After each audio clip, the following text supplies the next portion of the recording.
Chapter 13, Predator. There was no greater test of our invisibility than the deer. Sometimes, when we stalked animals, they heard us coming or caught our scent. But I don't believe any animal saw us coming, except the deer. Deer were always difficult. Their eyesight was good and their sense of smell even better. But their hearing was better than both, and they had an uncanny sense of what was going on around them in the woods. They were the true test of the predator. They were my test as well, and I went in to hunt my deer with only a knife. I had stalked him for a week, letting the woods so match the course of our actions that our final meeting would be inevitable. I moved in the dark part of the pattern, waiting for the woods to bring us together, waiting for the inevitable to ripen. I sat in the summer pine, lashing my knife to a short stick with bull briars. Rick and I had pulled the thorns off the briars to make twine. They were stronger than leather when used right. I lashed the knife to the stick and tested its firmness.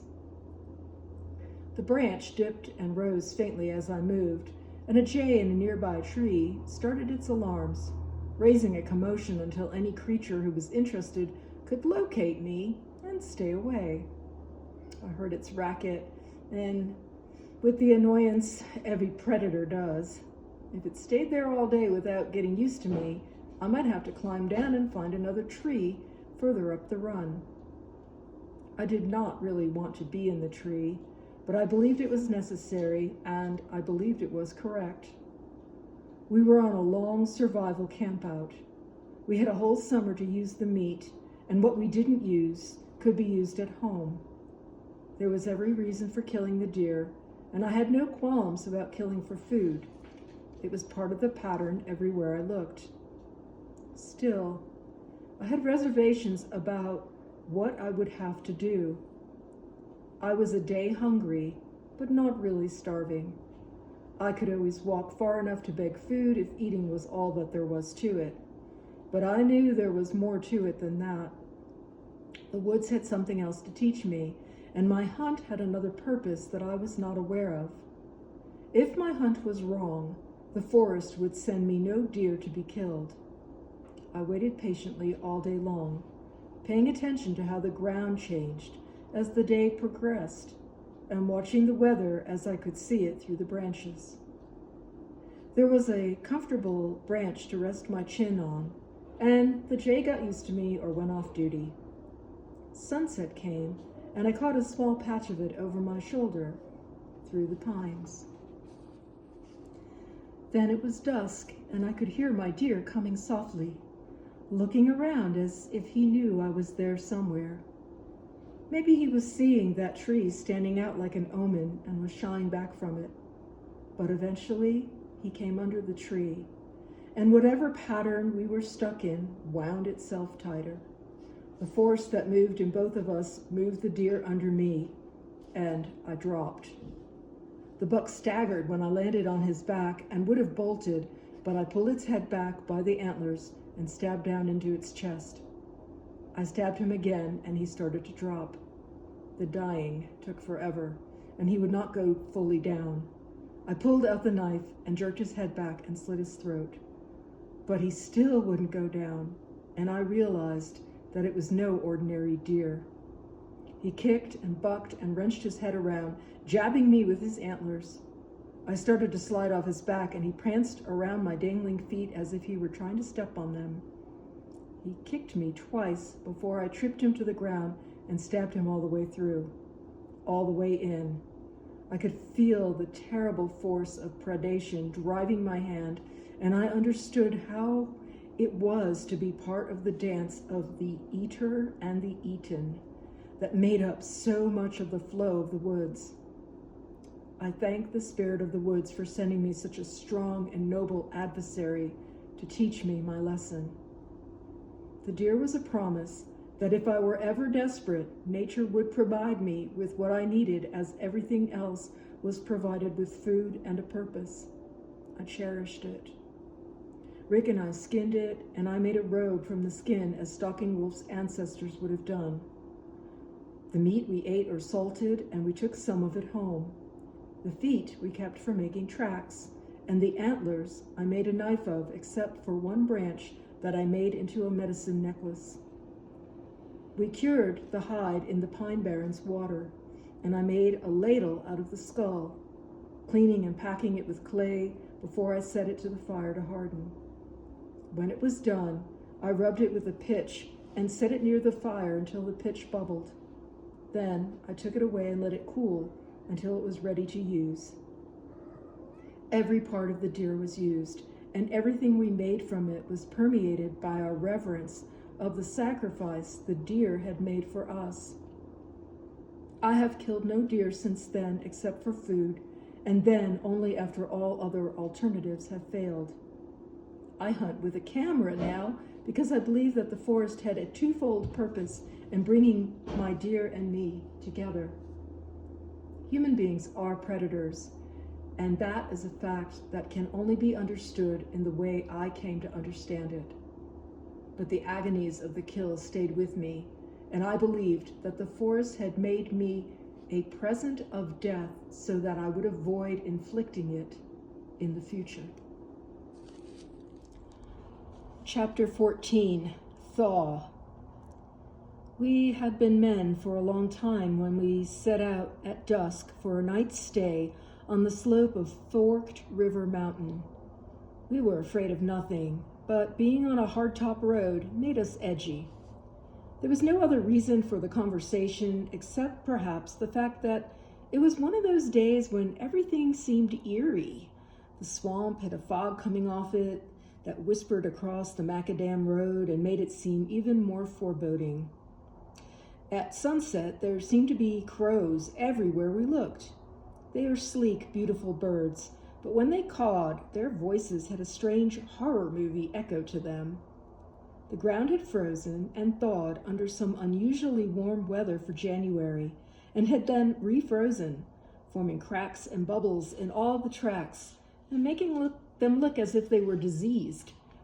The ground was hard again, and the newer prints were light shadows over solid impressions formed during the thaw, and it made the present look like a ghost of some unrelenting past. The ground was a good 10 degrees from unfreezing, but it seemed on the verge of it anyway. The sunset was pink, with a lot of low gray clouds that came in and choked it off. The crows that flew were dark shadows against the gray sky. We saw 4 opossums and a squirrel dead along the road, but instead of angering us, the remains depressed us. So many things seemed slightly off key. It was the kind of feeling I have whenever something is not right in the woods. Birds seemed to have turned in early or become mute. When I saw the swamp, instead of thinking of the time I saw a brown marsh hawk come gliding over the tops of the cattails there, I thought of the mist coming off horror film graveyards.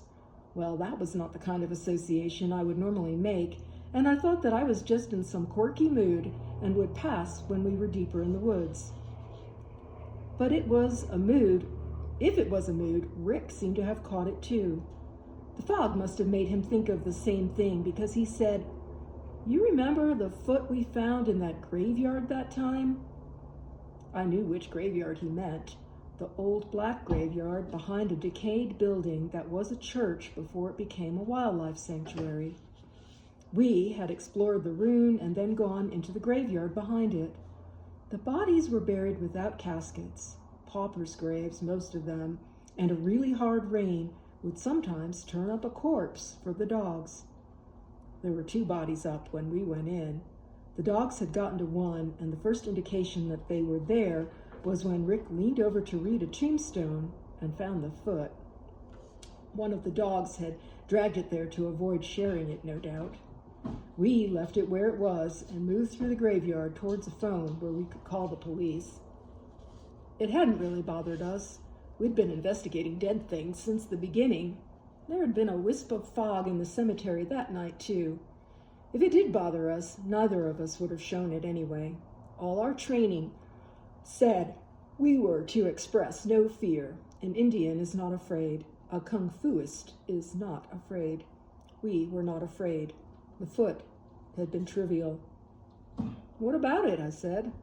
Nothing, he said. Then he didn't say anything for a while. We were getting further into the woods, and that was making me feel better. But we were losing the light in a very intermittent way because of the clouds, and the quiet seemed excessive for a night that still hadn't hit much below freezing all day. We walked for a long time before Rick said anything else. You remember the cedar swamp, he said. I smiled.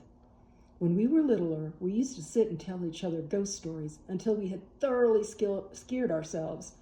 It's always in the imagination that fear makes its easiest bed, and by the time we were ready to go into the cedar swamp, we were convinced that it was one cedar swamp in all New Jersey where the Jersey Devil lay waiting to rip to shreds the first living thing that walked into its territory. No matter who went in, the other would stalk up behind him and give the most blood-curdling, bellowing scream he could. We never went in very far to begin with, and we came out a lot faster than we went in. Yeah, I said. What was the record for staying in there, you remember? Rick shrugged and said, 15 minutes? I said it was more like 5. Rick nodded and said the record was probably 50 seconds, and it only seemed like 5 hours. We both laughed, and things seemed to lift a bit. The heavy quality went out of the air, and the stars went back to being crisp January stars. We started walking faster, and I saw a bat do its broken wing dance across the rising moon. The twitter of its flight is always a joy to watch, and it kept me smiling until we got to the foot of Forked River Mountain. Forked River Mountain isn't really even a hill, but southern Jersey is a flat, low place, and 100 feet of elevation can let you see across a rolling sea of pines as far as Atlantic City and beyond. We never missed a chance to look at it, and we went up the mountain before making camp. The clouds had blown over, and we could see the lights of Atlantic City down the shaded dark to the southeast. The trees had a faint glow to them, as they always seem to. Scientists call it Pine Barrens biophorescence. We thought of it as the breath of the spirit that moves in all things. Even under an overcast sky, it allowed us to see 50 yards down a trail.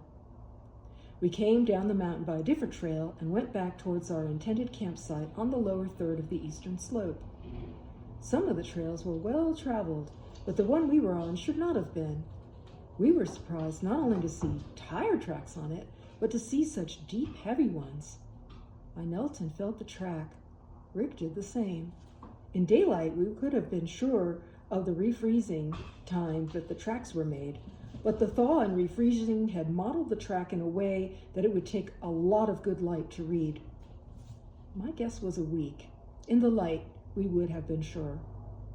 Well, it was strange to see a heavy car like a Buick back that far in the woods, and we followed the tire marks up to right near where we were going to camp. We could see where the car started and stopped, but the tracks of the people who had gotten out of it were just too jumbled to read in the dark. We walked over to a partly cleared spot and brushed it clean for a campfire. After we had the fire going, Rick and I sat and drank a cup of coffee and looked at the stars. Know any good Jersey Devil stories, he said.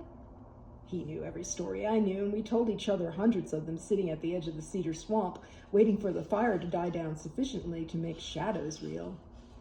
Each story was about a huge, hairy creature like Bigfoot, but with a bad disposition. Hundreds, I said. Rick looked at me with a challenging smile. I believe his mood had given him that uneasiness earlier, and he wanted to reassure himself that we were really beyond any childish things like fear of things that have no real power to harm.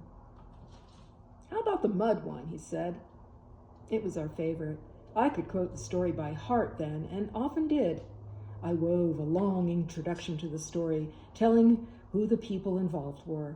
I did a long thing on the background of the man named McDaniels who was building a hunting cabin in the deep pines with his son. At the end, I quoted his son. My father went down to the edge of the muddy bank of the swamp to draw some water.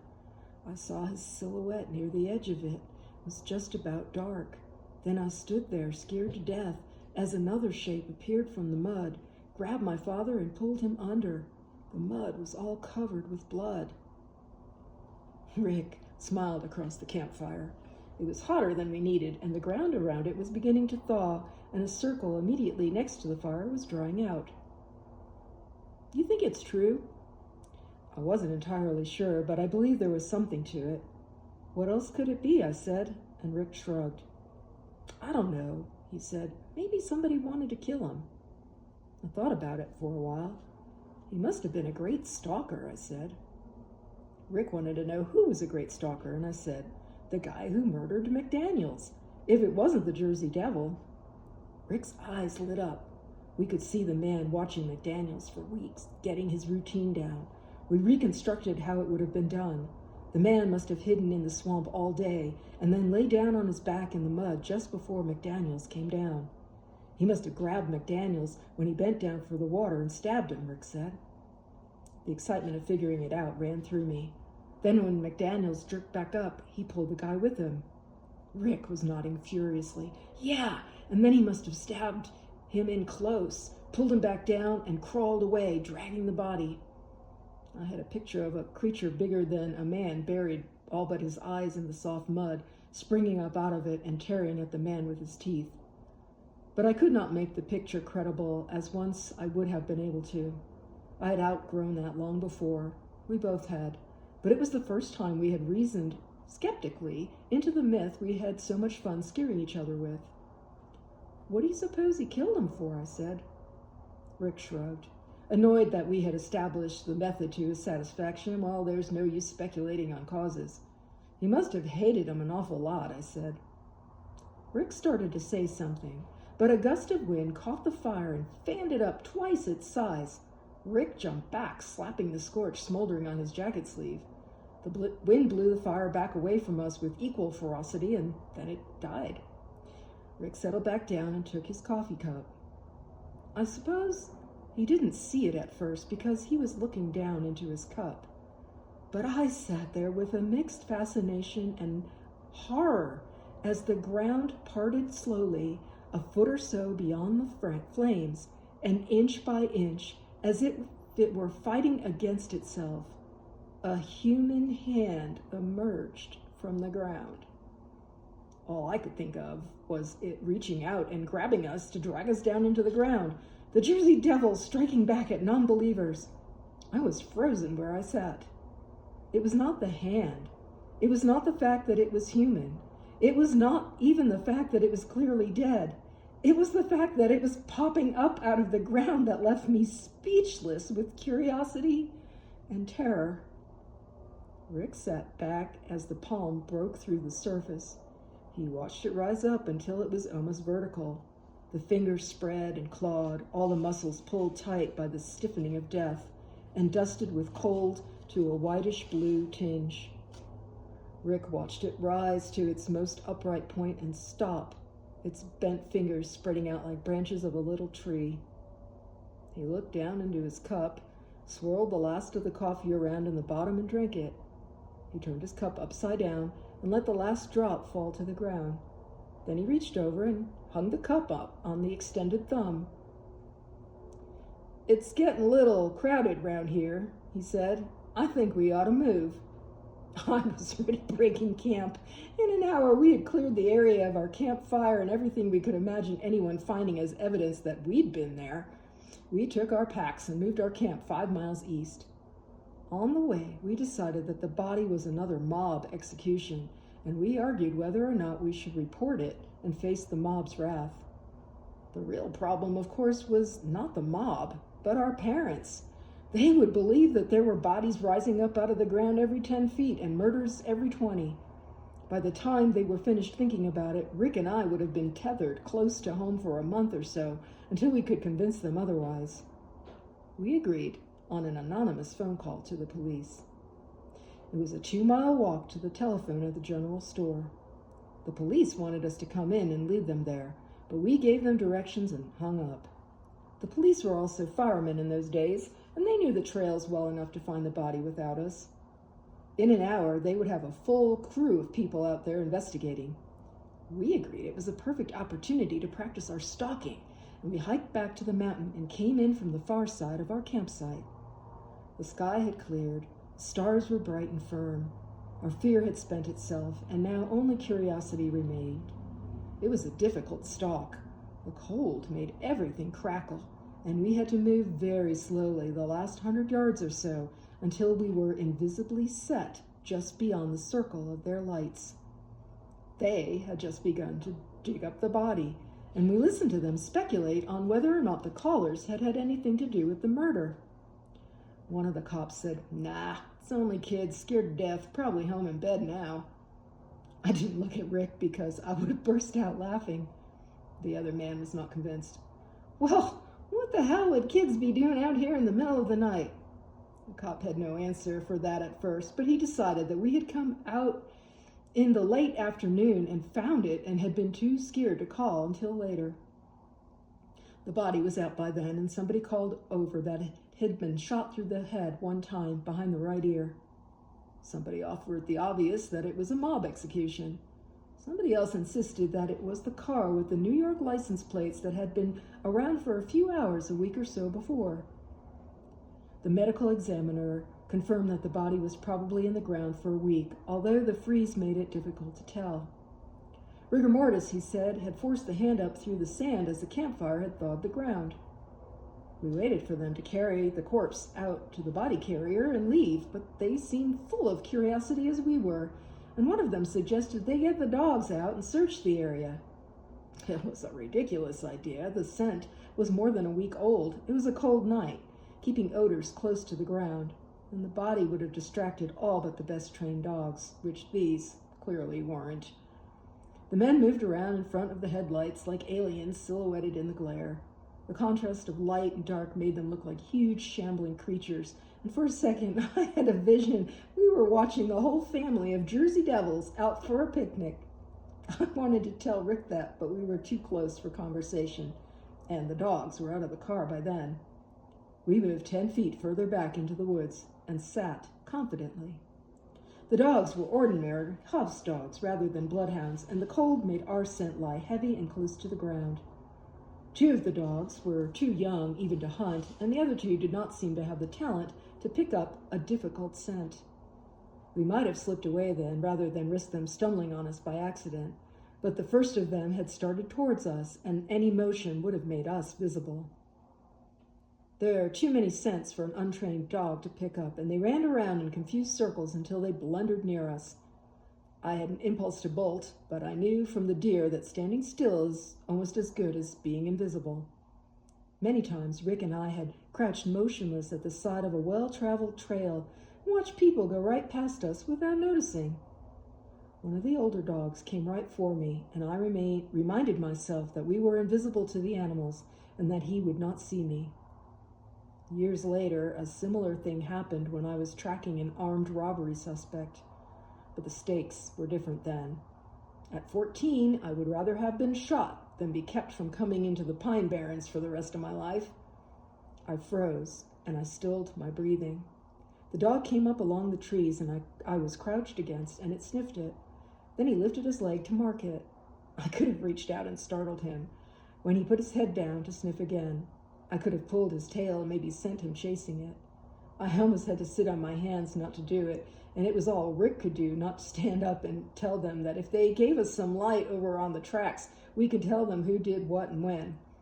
But we stayed where we were, and the dogs caught the scent of a squirrel or something and bounded off into the woods.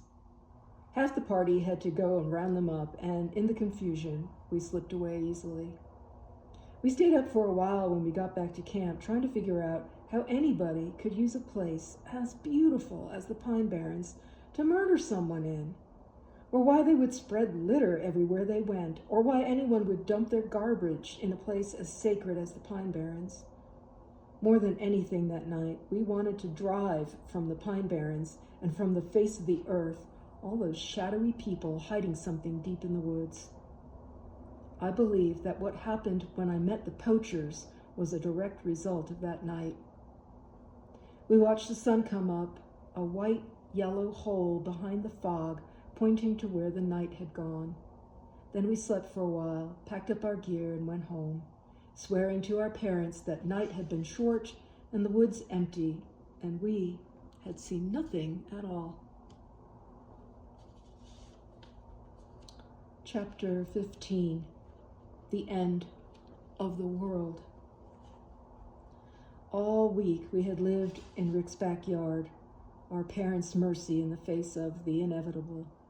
Rick's leaving seemed unreal, and we had enjoyed the packing, but it had come time to look our loss in the face and accept it. I was no good at that.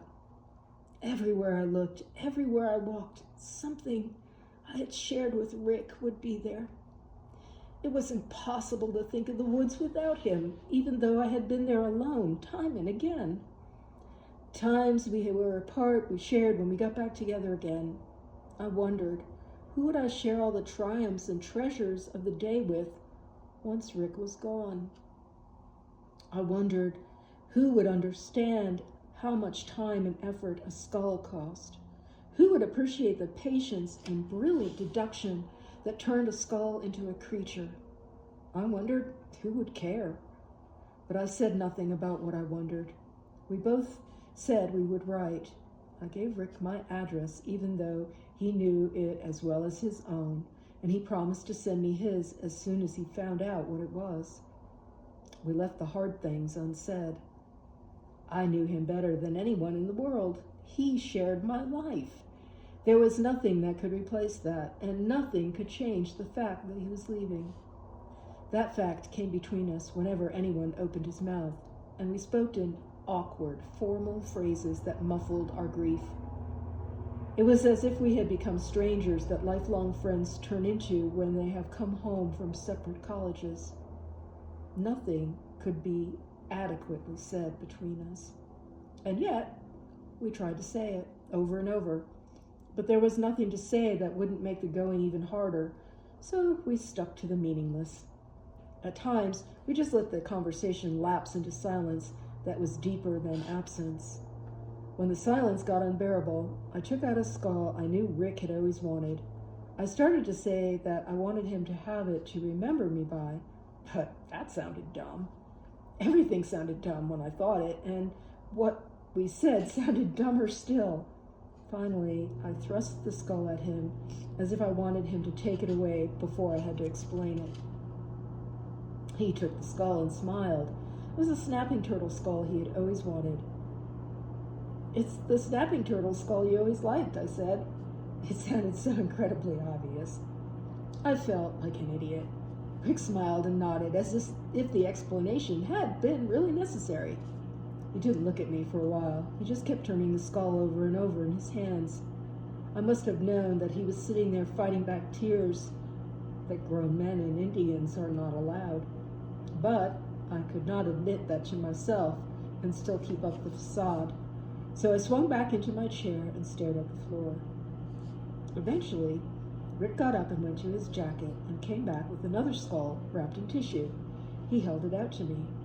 I took it with a solemnity that was foolish and tragic all at the same time. We stuffed formality between us so the space didn't look so empty. I unwrapped the skull delicately and looked. It was the skull I knew it would be, the cat that I had eyed so often.